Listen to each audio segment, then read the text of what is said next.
అనుదిన బైబుల్ నిర్గమాకాండం 30వ అధ్యాయము.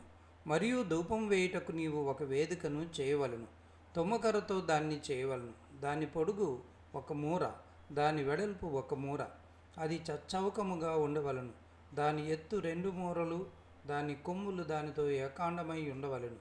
దాని పైభాగమునకును దాని 4 ప్రక్కలకును దాని కొమ్ములకును మేలిమి బంగారు రేకులు పొదిగించి దానికి చుట్టూ బంగారు జవను చేయవలను. దాని జవకు దిగువను దానికి 2 బంగారు ఉంగరములు చేయవలను. దాని 2 ప్రక్కల యందలి దాని 2 మూలల మీద వాటిని ఉంచవలను. అవి దాన్ని మోయి మూతకర్రలకు స్థలములు. ఆ మూతకర్రలను తుమ్మకర్రతో చేసి వాటికి బంగారు రేకు పొదిగింపవలను. సాక్ష్యపు మందసమునొద్ద నుండి అడ్డతెర ఎదుట, అనగా శాసనముల మీద కరుణాపీఠమును ఎదుట నీవు దానిని ఉంచవలను. అక్కడ నేను నిన్ను కలుసుకొందును. అహరోను ప్రతిదినము ప్రొద్దున్న దాని మీది పరిమళ ద్రవ్యముల ధూపము వేయవలను. అతడు ప్రదీపములను చెక్కపరుచినప్పుడు దాని మీద ఆ ధూపము వేయవలను. మరియు సాయంకాలమందు అహరోను ప్రదీపములను వెలిగించినప్పుడు దాని మీది ధూపము వేయవలను. అది మీ తరతరములకు యెహోవా సన్నిధిని నిత్యమైన ధూపం. మరియు దాని మీద అన్య ధూపమునైనను దహనబలి సంబంధమైన ద్రవ్యమునైనను నైవేద్యమునైనను అర్పింపకూడదు. పానీయములనైనను దాని మీద పోయకూడదు.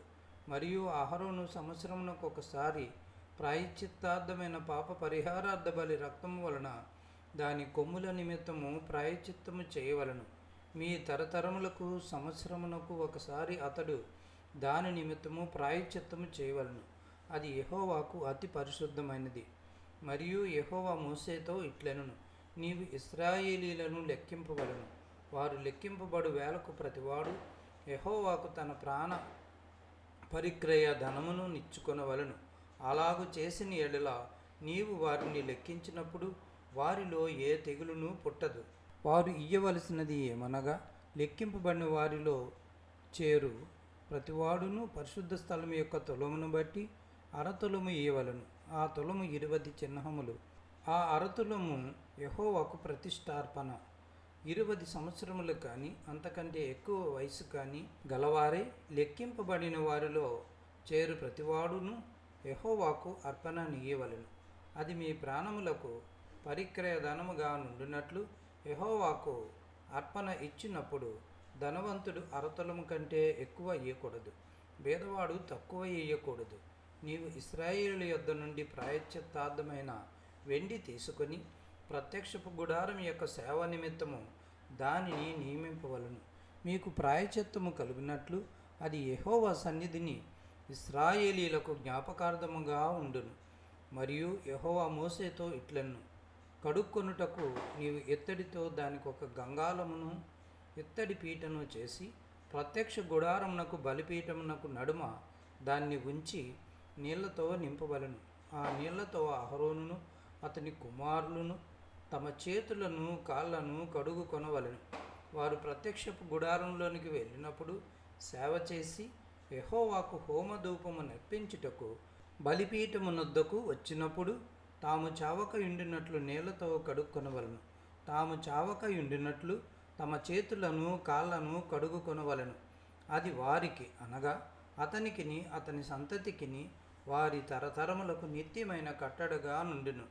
మరియు యెహోవా మోషేతో ఇట్లెనెను, నీవు ముఖ్యమైన సుగంధ సంభారములలో పరిశుద్ధ స్థల సంబంధమైన తులము చొప్పున అచ్చమైన గోపరసము 500 తులములను, సుగంధములు గల లవంగి పట్ట సగము, అనగా 250 తులముల ఎత్తును, నిమ్మగడ్డి నూనె 250 తులముల ఎత్తును, లవంగి పట్ట 500 తులములను, ఒలివ నూనె సంభారమును 3 పళ్ళును తీసుకొని వాటిని ప్రతిష్టాభిషేక తైలము, అనగా సుగంధ ద్రవ్య మేలకుని పని అయిన పరిమళ సంభారముగా చేయవలను. అది ప్రతిష్ట అభిషేక తైలమగును.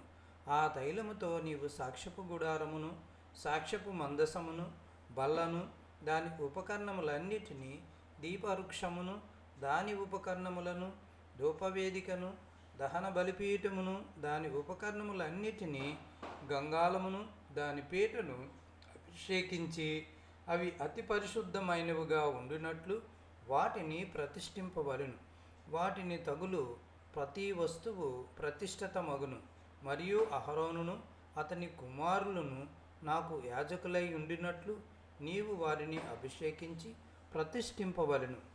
మరియు నీవు ఇశ్రాయేలీయులతో, ఇది మీ తరతరములకు నాకు ప్రతిష్ఠాభిషేక తైలమై ఉండవలెను. దానిని నరశరీరం మీద పోయకూడదు. దాని మేళనము చొప్పున దాని వంటి దేనినైనను చేయకూడదు. అది ప్రతిష్ఠితమైనది. అది మీకు ప్రతిష్టమైనదిగా నుండవలను. దాని వంటిది కలుపువాడును అన్యుని మీద దానిని పోయేవాడును తన ప్రజల్లో నుండి కొట్టివేయవలెనని చెప్పుము. మరియు యెహోవా మోషేతో ఇట్లనెను, నీవు పరిమళ ద్రవ్యములను అనగా జటామాంసి, గోపి, చందనము, గంధపు చెక్క అను ఈ పరిమళ ద్రవ్యములను స్వేచ్ఛమైన సాంబ్రాణిని సమభాగములుగా తీసుకొని వాటితో ధూపద్రవ్యమును చేయవలెను. అది సుగంధ ద్రవ్య మేలకుని పని చొప్పున కలపబడి ఉప్పు గలదిగా స్వేచ్ఛమైనదియు పరిశుద్ధమైనదియునైన సుగంధ ధూప సంభారము. దానిలో కొంచెము పొడి చేసి నేను నిన్ను కలుసుకొని ప్రత్యక్ష గుడారములోని సాక్ష్యపు మందసమును ఎదుట దానిని ఉంచవలను. అది మీకు అతి పరిశుద్ధముగా ఉండవలను. నీవు చేయవలసిన ఆ ధూపద్రవ్యమును దాని మేళనము చొప్పున నీ నిమిత్తము మీరు చేసుకొనకూడదు. అది యెహోవాకు ప్రతిష్టమైనదిగా ఎంచవలను. దాని వాసన చూచుటకు దాని వంటిది చేయవాడు తన ప్రజల్లో నుండి కొట్టివేయబడును.